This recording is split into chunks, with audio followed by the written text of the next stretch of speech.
think it costs a fortune. It's like a very couture, like. I feel like it's Free People. Yeah. Oh, okay. I've never been to Free People. Like that. Yeah. I mean, I'm sure the it's style, not, the bohemian. Oh yeah. It is beautiful. I know. Well, ladies and gentlemen, one more time, if you guys want to move a little bit closer into the bar area for 1 moment, got a few toys we're going to take care of. I should get a little closer. Right? He's going to tell me it's out of focus. Like, all I'm doing is holding it. Tell me. Take the damn picture. Right? Don't you worry about what he tells you. You're a strong, independent woman. That's right. That's right. That's right. That's right. Gee, damn it, I am. That's right, damn it. That's my favorite picture. That was my favorite too, with Isabel. That should be in a magazine. Don't you think? It's gorgeous. Really? That's my favorite picture.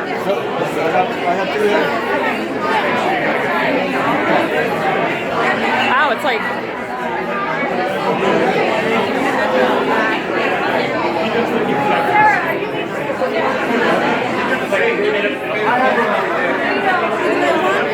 I'm good, thank you.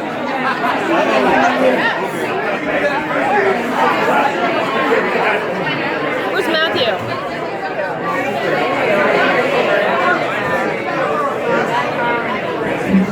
Hopefully I can see him. Where'd he go? I'm going to film it too. So You're a little tall, thank you. I'll film his balls, you film his head. We're going to go, ladies and gentlemen, for the main event. Give a round of applause for you come here.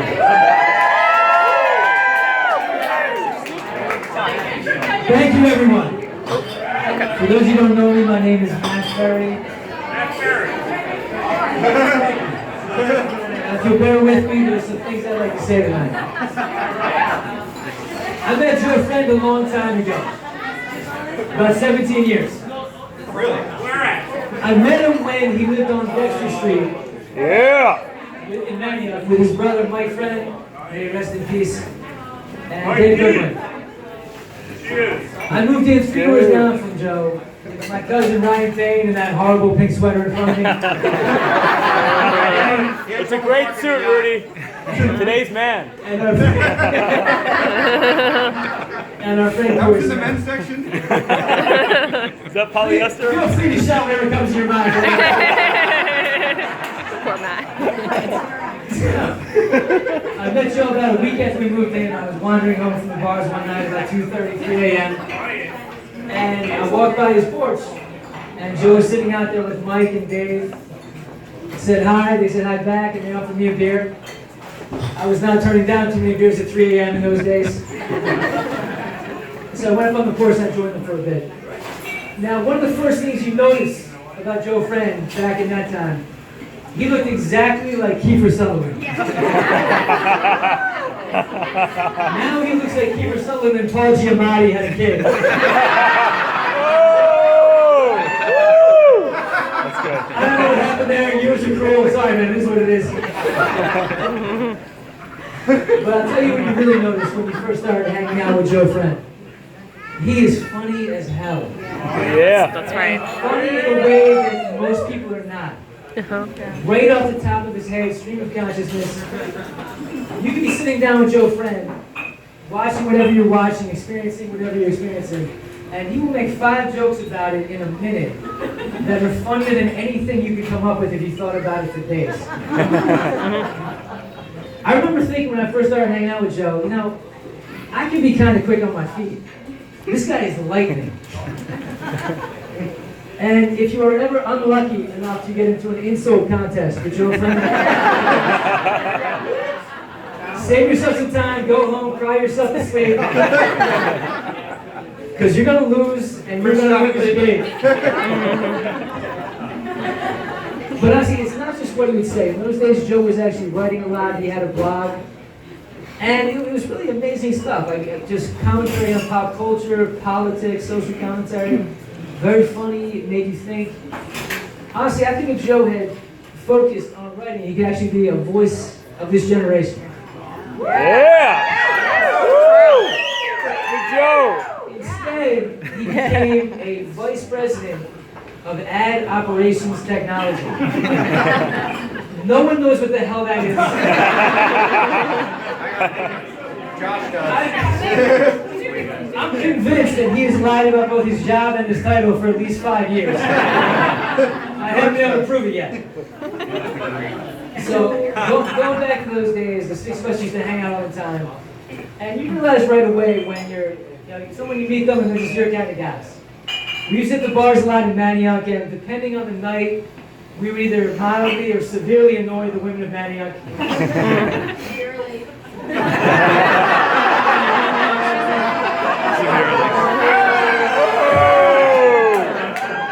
Brian, Joe, and Dave Goodman actually started a band. And it was a good band. They had a great sound. Their lead singer was literally a homeless man. And they would pick up on street corners before band practice. And before you say that, that probably seems weird because you're 40. No, I was there. It was pretty goddamn weird then, too.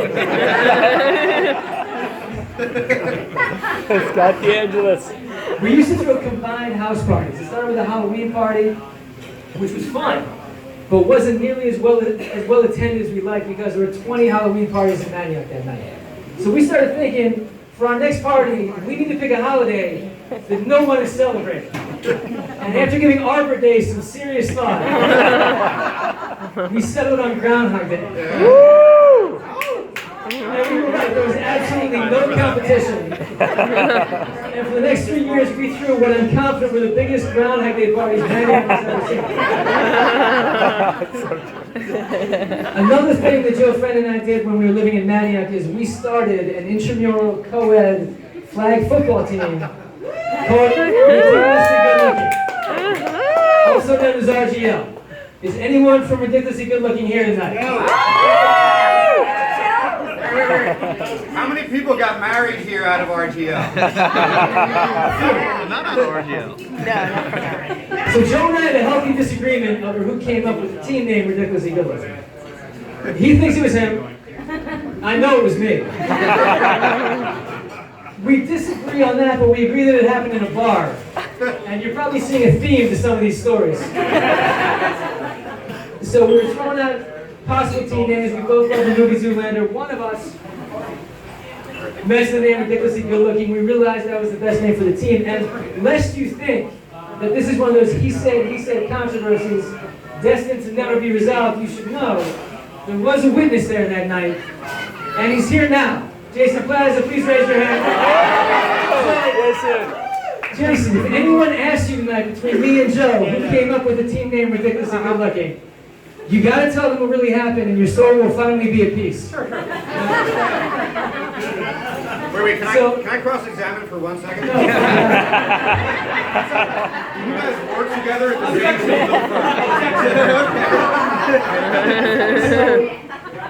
same Joe played on the team for 6 or 7 years, and we had a great group of people on that team. I think Joe played because he loved everyone on that team. And when you think about it, that had to be the reason why he stayed on the team, because if you know Joe, you know he's not what you would call a gifted athlete.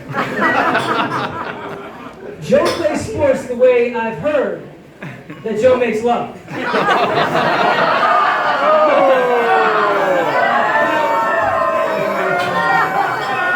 He barely moves. I don't think he instructions. And when he does, you can't believe anyone could possibly be that uncoordinated.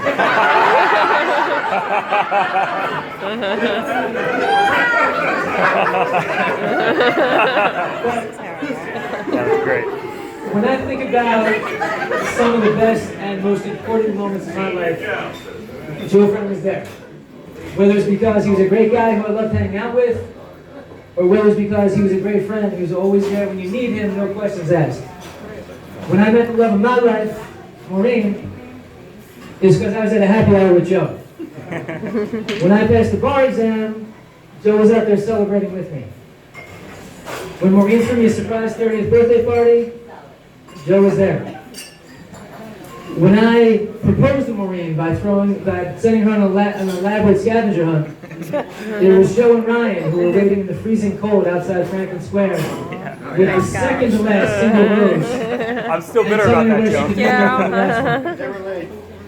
When I wanted a 2-day, 7 Deadly Sins themed bachelor party, it was Joe who did a ton of the planning and made it perfect. We broke them all. We're going to hell. Who's that guy we murdered?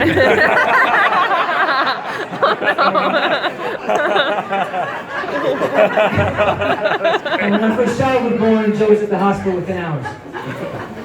And I think that the people that you choose to be friends with, the people you choose to hang out with, reflect upon you. I've met a ton of people through Joe Friend over the years. And invariably, they're great people, they're funny people, they're smart people. You see the pattern. And if you look at Joe's family, you can multiply that times 10. That's right. Hey. Some of the most fun, funniest, smart, best group of people you could ever hang out with. It's true. So, time passed. Joe and I both moved away from Manioc. I got married, had kids, became a family man. Joe moved to Northern Liberties. And I couldn't hang out as much. Joe and I still found time to get together. We grabbed lunch, occasional night out. And what I remember the most about when Joe Friend lived in Northern Liberties, Northern Liberties is not a city, all right? It's a part of Philadelphia. But if Northern Liberties was a city, and it had a mayor, that mayor would be Joe Friend. Yeah. Everywhere I went with him, walking down the street, any bar, any restaurant, Joe knew everyone, everyone knew him, and they all wanted to hang out with him. That's Joe. So I remember one day I met Joe for lunch in Center City, and in those days I would ask him, how are the ladies treating you? You seeing anyone right now? And sometimes he'd say a girl's name, sometimes there was no girls to say. But this one time, I asked him, you see anyone right now? And he said, Matt, you gotta meet Charlie. I said, you seen someone named Charlie?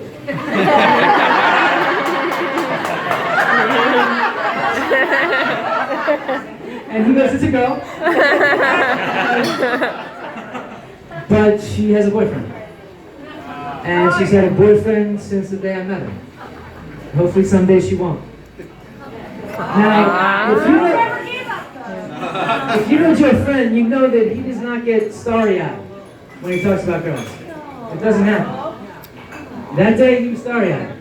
And I made a little mental note myself to remember Charlie. There's something weird was going on here. And about a year later, I was hanging out with Joe again, and I asked him, are you seeing anyone right now? I said, Matt, you gotta meet Charlie. I said, I remember Charlie. Does she not have a boyfriend anymore? And he goes, no, she doesn't have a boyfriend anymore, but she's moving to Washington, D.C. for her master's. And if you know Joe Friend, you know he does not get sad when he talks about girls. It doesn't happen. That day he was sad. And again, that little mental note, who is this girl? Because I haven't seen this before. So more time passed. Sang out Joe again. I said, Joe, are you seeing anybody? There's a lot of time passes. And he said, Matt, you gotta meet Charlie. I said, I know I gotta meet Charlie. You've been telling me for 2 years I gotta meet Charlie. When am I gonna meet Charlie?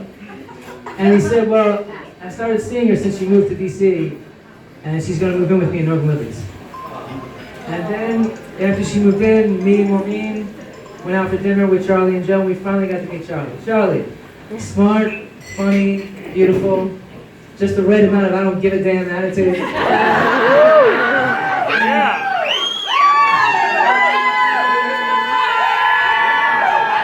And for some reason, Joe Friend did not annoy the hell out of her. So you saw what a great fit they were, you saw what a great couple they were. Now, unfortunately for those of us who wanted to see them, staying in Philadelphia was not their path. After about a year, they moved to New York. Joe had a great job opportunity, and New York was great for Charlie's career as well. We went up to visit them in New York a couple times. We always had a blast. And after about 3 years, Joe told me he got another job opportunity, that he was going to LA. Yeah. And that was hard too, for those of us who actually like Joe, because New York's not a hop, skip, and a jump, but it was a weekend trip. I knew when we moved to LA, we wouldn't see them as much anymore, but that's what was best for them. We visited them a couple years ago for about a week, had an awesome time. LA suits them. Laid back attitude, great weather, entertainment capital of the world. Dodgers! Now guys, I bust Joe's chops a little bit, but I'd like to take a moment to acknowledge how amazing what he's accomplished is. Joe, you went to college, what, like a week and a half before the university decided you guys should go your separate ways? We're the doors.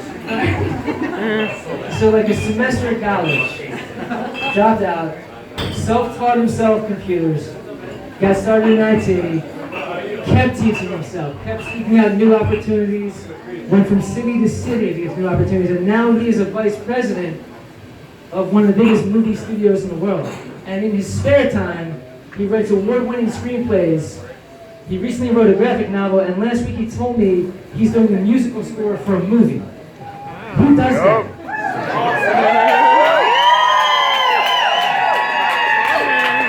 Joe Friend! Who's talented enough to do that? No, not many. Joe Friend, honestly, he's a brilliant guy. But, A little drunk too. as brilliant as he is, this man cannot take a hint. Joe, Charlie moves from Washington, D.C. for you.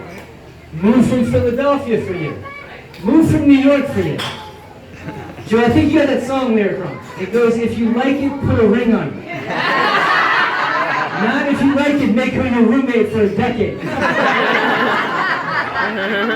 Now, Charlie, you might like this. Your name has become a symbol in our house of extreme, almost inhuman patience. If I'm on the phone and my kids are trying to get my attention, I gotta say, look, Natty, Declan, I'm sorry, Daddy's on the phone, I can't talk right now. You gotta be patient. If they say, Dad, how patient? If I know it's gonna be a long call, I say, I need you to be Charlie nicely patient. And they get it. You know, there's a toast that Joe and I used to do when we were younger. You'd raise your glass and you would say, we may not get what we want, we may not get what we need, just so we don't get what we deserve. It's a kind of ironic toast you did when you were in your 20s to make you think you were profound and interesting. I'd like to do a little twist on that toast now. You guys can please raise your glasses with me. Woo! Joe and Charlie, may you get everything you want. May you get everything you need. May you get everything you deserve. A lifetime of happiness, a lifetime of partnership, a lifetime of affection, and a lifetime of beautiful memories. I love you both. To Joe and Charlie, sláinte it. Amen. Yeah, Matt. Great job. Woo! Ladies and gentlemen, you can give him a big round of applause now. Yay! Killed it. Man, Great job, babe. I got it on video.